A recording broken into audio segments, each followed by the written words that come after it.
মুখ্যমন্ত্রী এখানে বলছেন যে পশ্চিমবঙ্গে তো ন্যাচারাল ক্যালামিটি হয়, বন্যা হয়, বিপর্যয় হয়েছে, আমরা দেখলাম নির্বাচনের আগে দেখলাম জলপাইগুড়িতে হলো, কিন্তু সেই পশ্চিমবঙ্গে কোনো রকম ভাবে কোনো ফান্ড অ্যালোকেশন না করে বিহার হলো, আসাম হলো, হিমাচল প্রদেশ হলো, এই সব রাজ্যগুলি হলো। এবারে এখন যে বিরোধীরা যেই কথাটা বলছেন যে সব বিজেপি শাসিত রাজ্যেই কি তার মানে ন্যাচারাল ক্যালামিটি হয়, সেখানে বন্যা হয়, পশ্চিমবঙ্গ কেন বাদ পড়লো? একেবারে মানে এইভাবে বাজেটটা যেটা করা হলো, বিহার এবং অন্ধ্রপ্রদেশের জন্য যে ঢালাও কর্মসূচি, যেভাবে অর্থ বরাদ্দ, সেটাও যেরকম একটা শরিকি বাধ্যবাধকতা, মানে এটা ইকোনমিক যে স্ট্যাটাসটা চেয়েছিল বিহার, অর্থাৎ একটা স্পেশাল ইকোনমিক একটা জোন, ইকোনমিক প্যাকেজ, সেইটা না দিয়ে তার বদলে যেহেতু দিতে হচ্ছে, সুতরাং টাকা দিয়ে সেই দাবি, রাজনৈতিক দাবিটাকে অ্যাড্রেস করার চেষ্টা করেছে বিজেপি। এখন বিজেপির এই শরিককে বাঁচাতে, কোয়ালিশন বাঁচাতে গিয়ে যেটা হলো, পশ্চিমবঙ্গ, বিশেষ করে পশ্চিমবঙ্গ, কারণ অসমে তো বিজেপি আছে এবং অসমে শরিক দল নেই, ওটা সরাসরি বিজেপি, সুতরাং এই বিহার এবং অন্ধ্রটা হচ্ছে একদম শরিকি বাধ্যবাধকতা। এই পরিস্থিতিতে মমতা বন্দ্যোপাধ্যায়ের মতো একজন মানে প্রচন্ড কি বলবো বিচক্ষণ রাজনৈতিক নেত্রী, তিনি এই সুযোগের সদ্ব্যবহার, এই রাজনৈতিক বঞ্চনার রাজনৈতিক হাতিয়ার করার একটা বিরাট কিন্তু সুযোগ তিনি কিন্তু পেয়ে গেলেন বিধানসভা নির্বাচনের আগে, উপনির্বাচনের আগে। তার কারণটা হচ্ছে যে এই পশ্চিমবঙ্গ বঞ্চিত, যেটা অভিষেক বন্দ্যোপাধ্যায়কেও দেখছিলাম আজকে কিন্তু সংসদে তিনি যে বাইটটা দিয়েছেন, তাতেও কিন্তু বঞ্চিত, শোষিত, নিপীড়িত, মানে একটা বাংলা হচ্ছে ভিকটিম। এই ভিকটিম স্ট্যাটাসটা পশ্চিমবঙ্গে কিন্তু এই রাজনীতিটা খায়ও খুব বেশি। তার কারণটা হচ্ছে সিপিএম এর সময় মনে করা যদি যায়, আমি কুইক বলবো, বেশি দীর্ঘায়িত করবো না অতীতের মানে স্মৃতিচারণ, কিন্তু সিপিএমও কিন্তু বাংলার বঞ্চনাটাকে একটা মানে বঞ্চনার রাজনীতি বলতাম আমরা। এখন এই যে বঞ্চনার রাজনীতি, এবং আমরা আরেকটা শব্দ সিপিএম খুব ব্যবহার করতো, সেটা হচ্ছে সুয়োরানি দুয়োরানি, অর্থাৎ বিমাতৃ সুলভ মনোভাব, এগুলো দেয়ালে দেয়ালে লেখা থাকতো, কেন্দ্রের বিমাতৃ সুলভ মনোভাব, মানে এটা বেঙ্গল স্পেসিফিক জনরা যেটাকে বলা যেতে পারে, রাজনীতি এটা একটা বেঙ্গল স্পেসিফিক জনরা একদম। এবং সেইটা কিন্তু হিস্ট্রি রিপিটস হিস্ট্রি।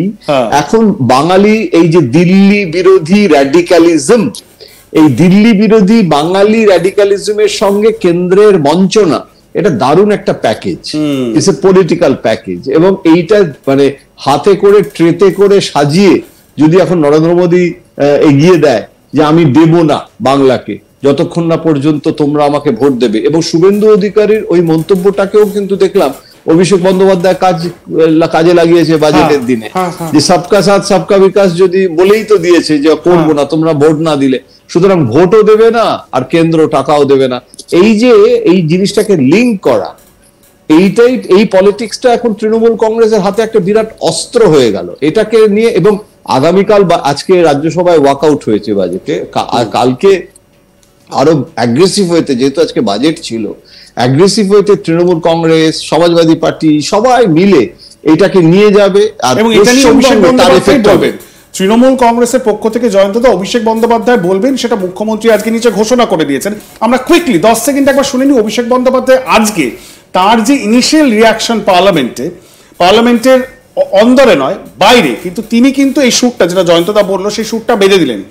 একই সুরে মমতা বন্দ্যোপাধ্যায় কথা বলছেন, অভিষেক বন্দ্যোপাধ্যায় আরো এক স্টেপ এগিয়ে বলছেন যে শুভেন্দু অধিকারী যে কথা বলেছেন যে সবকা সাথ সবকা বিকাশের দরকার নেই, যারা আমাদের সাথে থাকবে তাদেরকেই সাথে নিয়ে চলতে হবে। শুভেন্দু অধিকারী ক্যাভিয়েট দিয়েছিলেন যে প্রশাসনিক স্তরে বা গভর্নেন্সের স্তরে কিন্তু এই জিনিসটা প্রয়োগ করার কথা তিনি বলছেন না, তিনি শুধুমাত্র রাজনৈতিক ক্ষেত্রেই এই কথাটা বলছেন। কিন্তু রাজনীতির ক্ষেত্রে তো মেসেজিং খুব বড় রোল প্লে করে, কিভাবে মানুষের কাছে সেটা নিয়ে যাওয়া হবে, দলগুলি কিভাবে মানুষের কাছে নিয়ে যাবে, মানুষ কিভাবে বিষয়টাকে মেনে নেবে, সেটাই হচ্ছে সবচেয়ে বড় একটা বিষয়। এবং আমরা দেখলাম 2024 নির্বাচনের রেজাল্টে তার প্রতিফলন হলো। এবং তৃণমূল কংগ্রেস তারা কিন্তু বারবার মানুষের দরবারে এটা নিয়েই গেল যে কেন্দ্রের বঞ্চনা, এবং যেটা জয়ন্তদা বলল, এটা একটা সাব জনরা তৈরি হয়ে গেছে পশ্চিমবঙ্গের রাজনীতিতে। ঠিক যেমন 34 বছর বাম জামানাতেও কেন্দ্রের বঞ্চনা চিরকাল বামেদেরকে ডিভিডেন্ড দিয়েছে রাজনৈতিকভাবে, ওই একই কৌশলে মমতা বন্দ্যোপাধ্যায়কেও কিন্তু রাজনৈতিক ডিভিডেন্ড দিচ্ছে। তাহলে কি তার নিজের শরিকি কম্পালশনের ফলে নরেন্দ্র মোদী কিছুটা হলেও বাংলায় সেলফ গোল দিলেন? মানে বাংলায় এই মুহূর্তে বিজেপির নেতৃত্ব যতটা ঘেঁটে রয়েছে লিডারশিপ নিয়ে, কোন ইস্যুতে আন্দোলন হবে সেটা নিয়ে, সেখানে আরেকটু কি দুপা পিছিয়ে গেল? এই পুরো বিষয়টাতে আমরা একবার শুনি অভিষেক বন্দ্যোপাধ্যায় কি বলেছেন। বাংলার ধারাবাহিক লাঞ্ছনা মঞ্চ তো আপনারা বারেবারই দেখেছেন। এই নিয়ে বিশদে কালকে আমার হাউসে যা বলার বলবো, আমি আলাদা করে কিছু বলছি না, দলের তরফ থেকে যা বলার বলা হবে। এই বাজেট সম্পূর্ণ ব্যর্থ বাজেট, জিরো গ্যারেন্টি, জিরো আর বেঙ্গলের জন্য দাদা বাংলাকে তো বারবার বঞ্চিত করে রেখেছে, বাংলাকে বঞ্চিত, নিপীড়িত, লাঞ্ছিত, শোষিত করে রেখেছে বিজেপি। এ তো নতুন কিছু নয়। এই যে 12টা সাংসদ পাঠিয়েছে, আজকে কি নেটফল শূন্য। শুভেন্দু অধিকারী 4 দিন আগে যে কথাটা বলেছিল, जो हमारे साथ हम उनके साथ, তো প্রমাণ করে দিল যে নিজের সরকারকে বাঁচিয়ে রাখার জন্য বিহারকে আর অন্ধ্রপ্রদেশকে, অন্য রাজ্যকে দিক, আমাদের কোনো আপত্তি নেই, কিন্তু বাংলাকে বঞ্চিত করে রেখে নয়। যে বাংলা স্বাধীনতা সংগ্রাম থেকে শুরু করে নবজাগরণের আন্দোলনকে পথ দেখিয়েছিল, দিশা দেখিয়েছিল সমস্ত দেশকে, সেই বাংলাকে যারা বঞ্চিত করে রাখছে, বাংলার মানুষ আবার জবাব দেবে।